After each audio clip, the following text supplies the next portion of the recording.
My neighbor left food on my porch every night.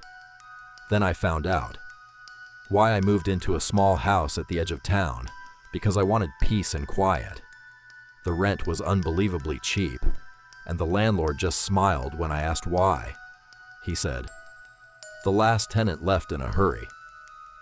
I laughed it off. On my very first morning, I opened my front door and found a paper plate with a sandwich, an apple, and a bottle of water sitting neatly on the porch. No note. I assumed a kind neighbor had welcomed me. The next morning, there was another plate, and another the day after that. Every single morning, fresh food appeared outside my door. I bought a security camera to catch whoever was leaving it. The next day, I checked the footage. Nothing. The plate simply appeared. No person, no animal, no movement, just one frame where the porch was empty. And the next frame, the food was there. I blamed the cheap camera. A few nights later, I decided to stay awake and watch through the window. At exactly 3:13 a.m., every streetlight outside went dark. The whole neighborhood became silent. No wind, no insects, nothing.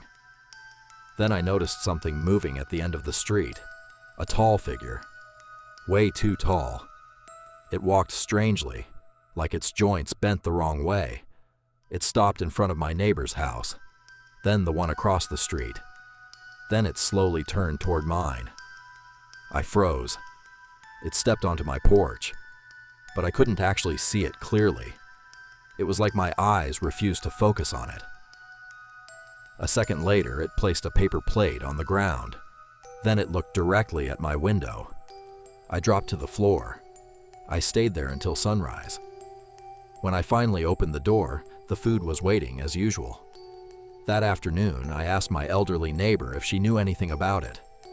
The color drained from her face. She whispered, "Don't stop accepting the food." I asked what she meant.